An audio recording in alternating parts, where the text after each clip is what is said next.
ओम नमः शिवाय। जय माता रानी, जय भैरवनाथ। दर्शकों, आपका हार्दिक स्वागत है आपका अपना चैनल शिव शक्ति मात्र छाया परिवार में। दर्शकों, आज का बड़ा ही महत्वपूर्ण टॉपिक है जो आपके सामने मैं शेयर करने जा रहा हूं कि कुंडली के अंदर हर कोई व्यक्ति अपनी कुंडली देखना चाहता है और कुंडली के बारे में विचार करना चाहता है।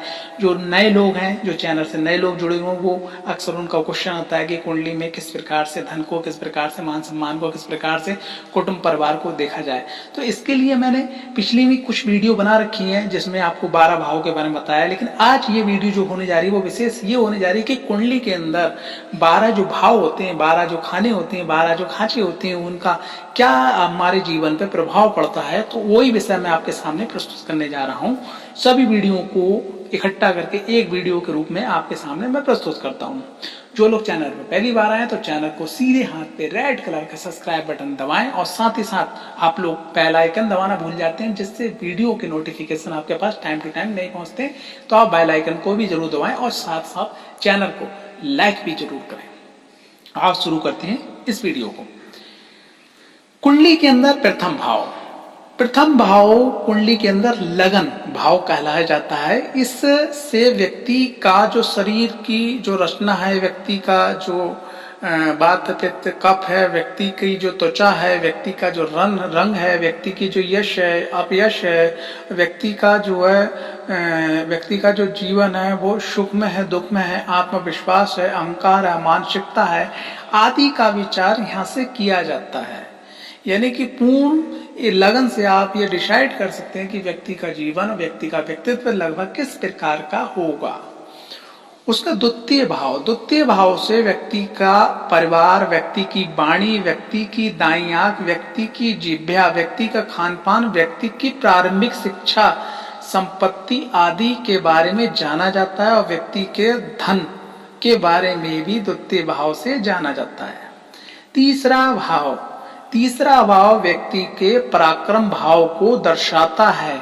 इस भाव का मतलब आपके बलिष्ठ होने से, आपके बल से भी होता है और आप किस प्रयास को कितने अथक प्रयासों में कर सकते हैं, इसका भी यहाँ से जो है निष्कर्ष निकाला जाता है। आपके छोटे भाई बहन का भी यहाँ से निर्णय निकाला जाता है कि आपके भाई बहनों से कैसे संबंध रहेंगे और भाई बहन आपको किस प्रकार से प्रेम देंगे, आप उनको किस प्रकार से प्रेम करेंगे। उसके बाद में आपके कंधे का, आपके फेफड़ों का भी विचार यहाँ से किया जाता है। तृतीय भाव से जो लोगों के संग एक समस्या रहती है कि उनके नौकर अक्सर छोड़ के चले जाते हैं या नौकर जो है मन लगा के काम नहीं करते हैं, तो उसका नौकर चाकर का भी कुछ हद तक विचार तृतीय भाव से किया जाता है। चतुर्थ भाव से आपके माँ के संग में कैसे संबंध रहेंगे, आपके जीवन में सुख की किस प्रकार से प्राप्ति होगी, आपके माँ का स्वास्थ्य कैसा रहेगा, ये सब चीजें यहाँ से विचार की जाती हैं।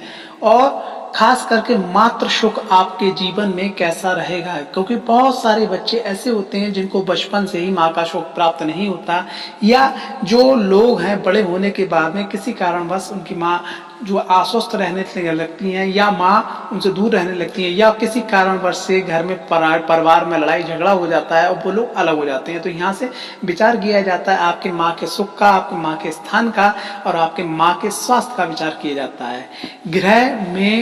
ग्रह का सौभाग्य का भी यहाँ पे विचार किया जाता है कि आपका ग्रह किस प्रकार से आपको प्राप्त होगा।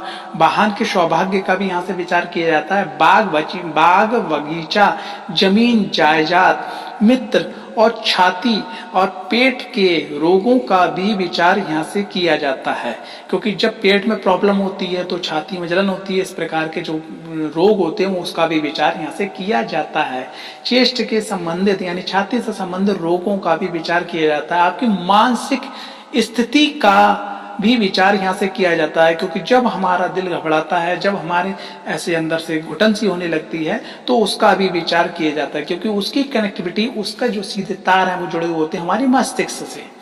अब बात करते हैं पंचम भाव की। इसे शुद्ध भाव भी कहते हैं। इससे जो आपकी संतति है, यानी कि जो आपके बच्चे हैं, बच्चों से मिलने वाला जो सुख है, विद्या है, बुद्धि है, उच्च शिक्षा है, विनय है, देशभक्ति है, यानी कि देशभक्ति के प्रति आपका कितना झुकाव है, और आपकी पाचन शक्ति, कला, रहस्य और शास्त्रों में रुचि, अचानक धन लाभ, प्रेम संबंधों में यश, यानी कि प्रेम संबंधों में यश, नौकरी परिवर्तन आदि का विचार किया जाता है। अब यहाँ पर प्रेम संबंधों का यश का मतलब ये है कि बहुत सारे लोग हैं, जैसे आपने देखा होगा, वो शादी करते हैं अपनी, ठीक है, ये एंगेजमेंट करते हैं या कोई कार्य करते हैं या कहीं घूमने विचार जाते हैं, तो यहाँ पर क्या है कि उनका जो है विचार किया जाता है, एक योजना बनाई जाती है, क्योंकि पंचम भाव योजना का मुख्य स्थान माना जाता है। यानी आप अपने जीवन में जो भी काम क्रमबद्ध करते हैं, यहाँ तक मेरा मानना है कि अगर कोई व्यक्ति अपनी कुंडली के अंदर पंचम भाव को मजबूत कर लेता है, क्रमबद्ध कर लेता है और पंचम भाव के अनुसार इष्ट आराध्य को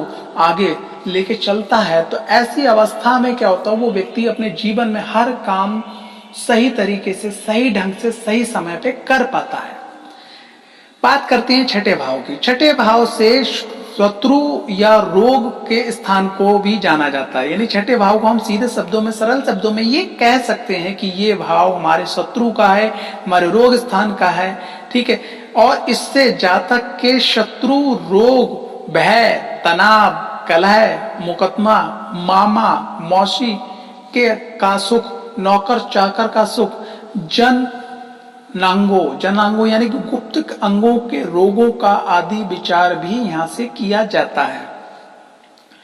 अब बात करते हैं सप्तम भाव की। सप्तम भाव हमारे जीवन में बहुत अच्छी भूमिका निभाता है। विवाह के लिए सप्तम भाव का विचार किया जाता है और सही या सुख का भी विचार यहाँ से किया जाता है। जीवन साथी के स्वभाव का विचार यहाँ से किया जाता है। व्यापार में जो आपकी डेली वेज इनकम होती है उसका भी विचार यहाँ से किया जाता है। अगर आप कोई व्यापार पार्टनरशिप में करते हैं उसका भी विचार यहाँ से किया जाता है। दूर से प्रवेश के योग, यानी कि दूर से आपका कारोबार आप तक खिंच के आया, बाहर से कोई व्यक्ति आप तक मिलने आया आपके व्यापार के लिए, वो भी विचार यहाँ से किया जाता है। कोर्ट कचहरी में आपका जो प्राधिकरण है, आपका जो यश बनता है, आपका जो अपयश बनता है, क्योंकि कभी कभी क्या होता है कि व्यापार में करते करते व्यक्ति किसी कारणवश किसी मुकदमेबाजी में आ जाता है, उसका भी विचार यहाँ से किया जाता है।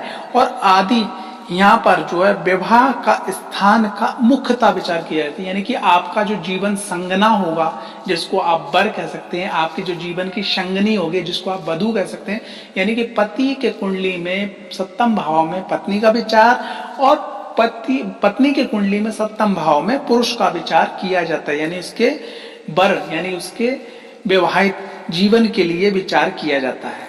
नवम भाव, इसे भाग्य स्थान भी कहते हैं। ये भाव जो है आध्यात्मिक प्रगति, भाग्य उदय, बुद्धिमत्ता, गुरु, परदेश गमन या परदेश घूमने के लिए, ठीक है, ग्रंथ, पुस्तक, लेखन, तीर्थ यात्रा और भाई से आपको क्या सहयोग मिलेगा, पिता से क्या आपको सहयोग मिलेगा, पत्नी से आपको क्या सहयोग मिलेगा, आपका भाग्य किस प्रकार से आपका साथ देगा, इन सब चीजों का विचार भी आपके नवम भाव से किया जाता है। दसम भाव, दसम भाव का स्थान, इसे जो है पद प्रतिष्ठा, बॉस, सामाजिक सम्मान, कार्य क्षमता, पितृ सुख, नौकरी, व्यवसाय, शासन से लाभ का विचार किया जाता है। घुटनों के दर्द का विचार किया जाता है और आपकी जो सासू माँ आदि हैं उनके बारे में भी इस भाव से पता चलता है।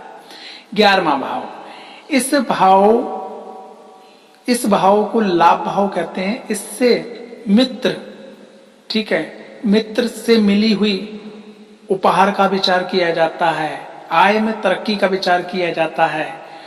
महालक्ष्मी माता की कृपा का विचार किया जाता है। आपके जीवन में जो भी चीज आपकी प्राप्ति होगी उसका भी विशेष कर से यहाँ से विचार किया जाता है। 12वें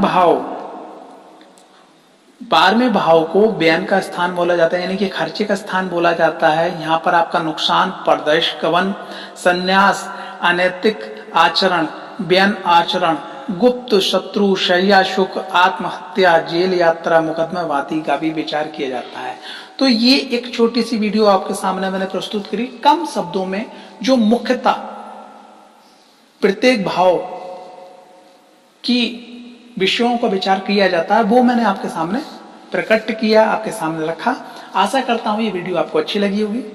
तो अगर वीडियो अच्छी लगी है तो लाइक, और अगर आप चैनल पर पहली बार आए हो तो सब्सक्राइब और कमेंट्स में ओम नमः शिवाय लिखना ना भूलें। नेक्स्ट किस टॉपिक पे आप वीडियो देखना चाहते हैं उसके लिए कमेंट्स बॉक्स में जरूर शेयर करें। ओम नमः शिवाय, जय माता रानी, जय भैरवनाथ। आपका समय शुभ हो।